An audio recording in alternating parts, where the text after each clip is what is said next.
कौन सी नाड़ी? अनेकों धर्म पिताओं धर्म गुरुओं की नाड़ी नहीं, धर्म पिताओं की देहधारियों की नाड़ी नहीं, एक की नाड़ी है। कौन एक की? जो कभी देहधारी, देह में जिसकी बुद्धि धरी ही नहीं रहती, वो तो बुद्धिमानों की बुद्धि है।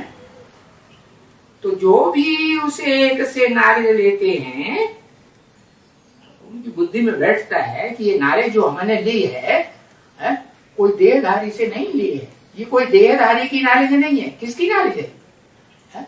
विदेही, जो देह से विपरीत है और सदा विपरीत है। अभी गीता में तो नहीं लिखा हुआ है, वो मनुष्यों की लिखी हुई गीता कि मैं ब्राह्मणों को सुनाता हूं, ये लिखा हुआ है। अरे गीता में क्या लिखा हुआ है? सब ब्राह्मणों को सुनाता हूं। अरे देखो महाभारत युद्ध दिखाते हैं, महाभारत युद्ध में कौरव पक्ष, यादव पक्ष, पांडव पक्ष, सारी सेनाएं खड़ी हुई, सबको सुनाते हैं।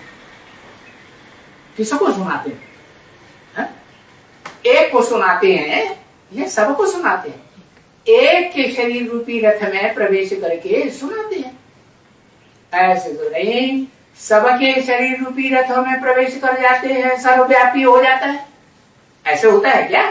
देखो गीता में लिखा हुआ, क्या लिखा हुआ है? इमं विवस्वते योगम प्रोक्तवानहम अव्ययम। अर्जुन ही वास्तव में व्यवस्थित है। इसको पहले सुनाया, व्यवस्थित माने सुनी।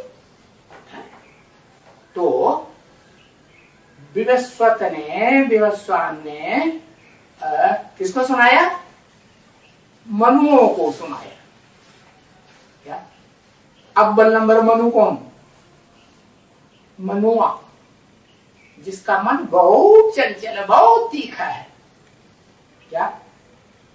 इतना तीखा है कि वो अर्जुन के शरीर रूपी रथ में जितनी इंद्रियां हैं उन सबको कंट्रोल करके एकदम ऊपर ध्वजा में दिखाते हैं ना। किसको? चंचल मन को किस रूप में? किस रूप में दिखाते हैं? चंचल कौन सा जानवर? हनुमान। हनुमान के रूप में दिखाते हैं ना।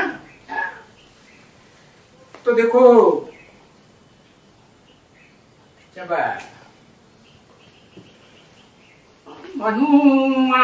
मनुआ जो जितने भी पावरफुल मन वाली देहधारी धर्म पिताएं हैं उनमें अव्वल नंबर वो मनुआ देहधारी बहुत पावरफुल मन वाला है।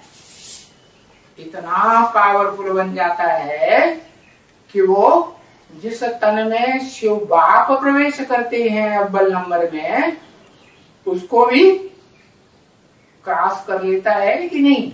उसको भी क्रॉस कर लेता। तो कहेंगे ये तो भक्ति कंठ है, उसमें ज्ञान तो कुछ भी नहीं, क्योंकि ज्ञान तो बुद्धिमानों की बुद्धि एक से आता है ना। और वो बुद्धिमानों की बुद्धि निराकार शिव सुप्रीम सोल तो मनुष्य सृष्टि के बीज में प्रवेश, बाप में प्रवेश करता है। तो उसमें भी ज्ञान होता है क्या? मनुष्य सृष्टि के बाप में नहीं होता है, परंतु शिव सुप्रीम सोल बाप के संग के रंग से, वो संग के रंग से समान बनेगा या नहीं बनेगा? समान बन जाता है। बाकी तो मनुष्यों में है वो 100% ज्ञान तो नहीं हो सकता। तो बताया, बाप कहते हैं जब सारी सृष्टि में सब प्राणी मात्र, मनुष्य मात्र, चाहे देव आत्मा ही बने, सब डूब जाते हैं, तब मैं किसको उठाता हूं? चोटी को पकड़ के उठाता हूं। कैसी चोटी? जो अंतिम जन्म में आकर के उसमें मनन चिंतन मंथन का, संकल्पों विकल्पों का खून रहता है, पत्थर बन जाती है, पत्थर बुद्धि। तो उसमें प्रवेश करता हूं। और तुम फिर बच्चे जानते हो है कि शूद्र माने क्षुद्र सब नहीं बन सकते। वो एक को तो मैं क्षुद्र नहीं बनने देता हूं। डूबने से, पूरा डूबने से पहले ही उठा लेता हूं ना, ब्राह्मण चोटी को उठा लेता हूं। तो जो ब्राह्मण तुम जानते हो, एक दो ब्राह्मणों को नंबरवार, जो भी नॉलेज लेते हैं नंबरवार सेंटर में ब्राह्मण है। तो गीता में तो लिखा हुआ है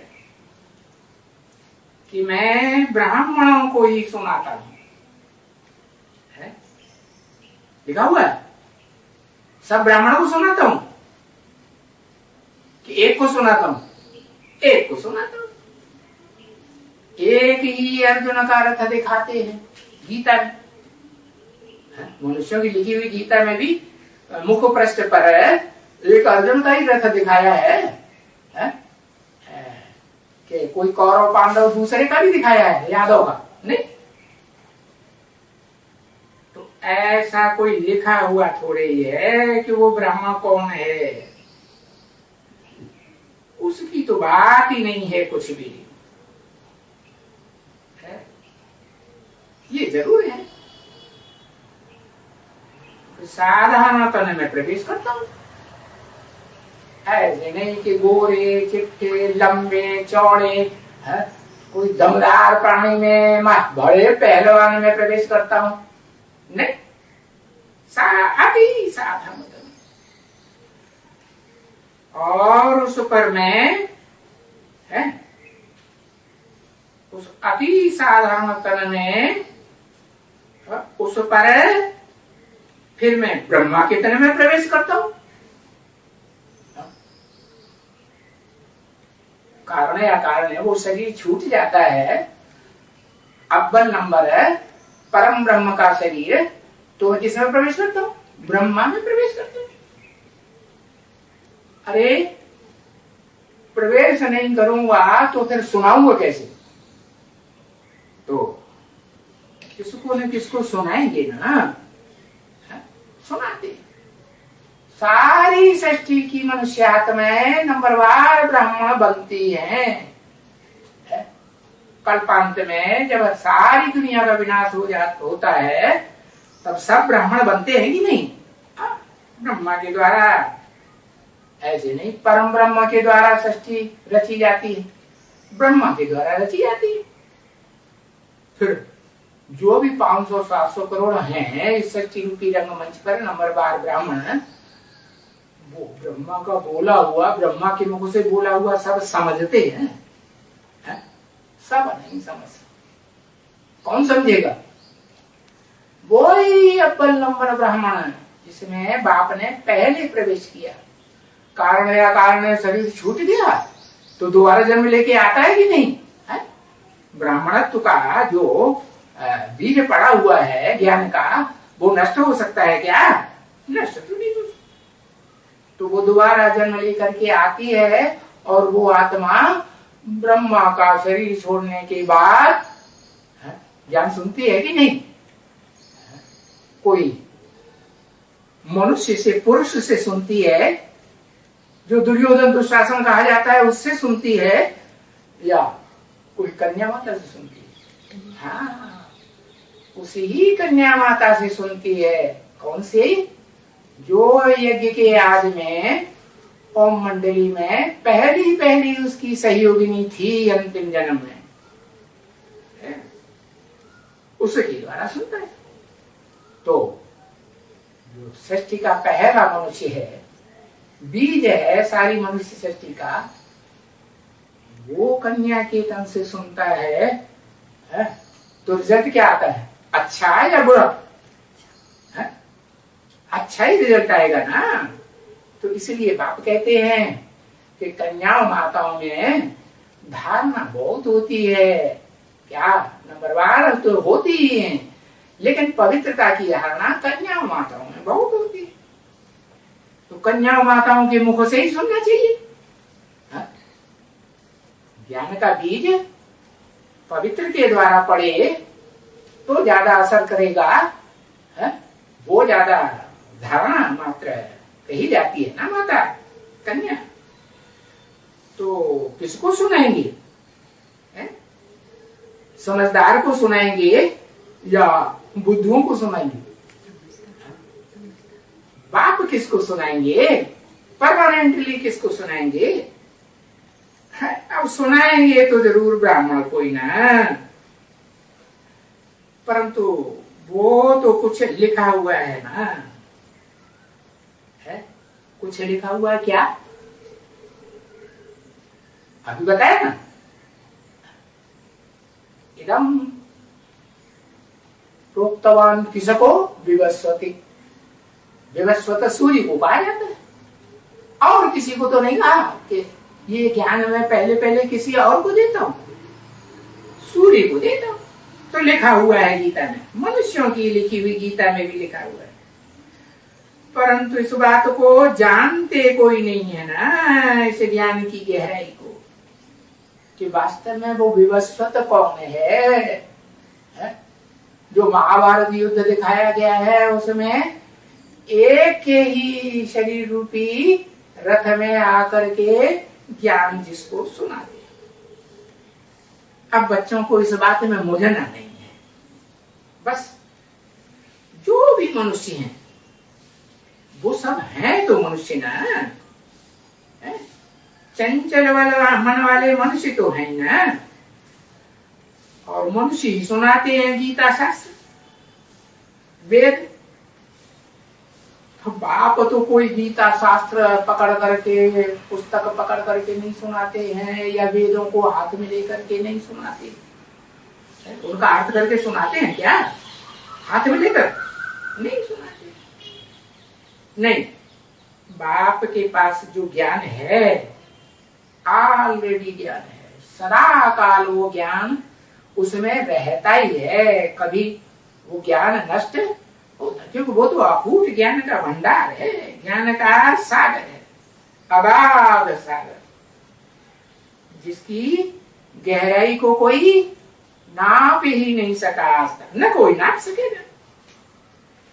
तो वो ज्ञान वो कोई शास्त्रों में नहीं है, शास्त्र तो पुस्तक को कहा जाता है। तो बेचारे मनुष्य तो यही शास्त्र वगैरह सुनाएंगे ना, जो जन्म जन्मांतर से पढ़ते आए हैं, सुनते आए हैं, फलाना शास्त्र है, कुछ न कुछ अपनी मत से सुनाएंगे। शास्त्रों में जो सुना है, जो पढ़ा है, उसमें कुछ न कुछ ऐड करके, जैसी उनकी बुद्धि है, अपनी मत है, कैसी है, मूत पलित विकारी बुद्धि है या निर्विकारी है? मूत पलिती बन गई है जन्म जन्मांतर से, आधा कल्प से मूत पलिती को ही याद करते आए हैं। स्त्री जन्म लिया तो भी मूत पलिती को याद किया, पुरुष जन्म लिया तो भी मूत पलिती को याद किया। तो बुद्धि ऐसी भ्रष्ट बन जाती है। तो वो ही शास्त्र सुनाते हैं मनुष्यों के लिखे हुए।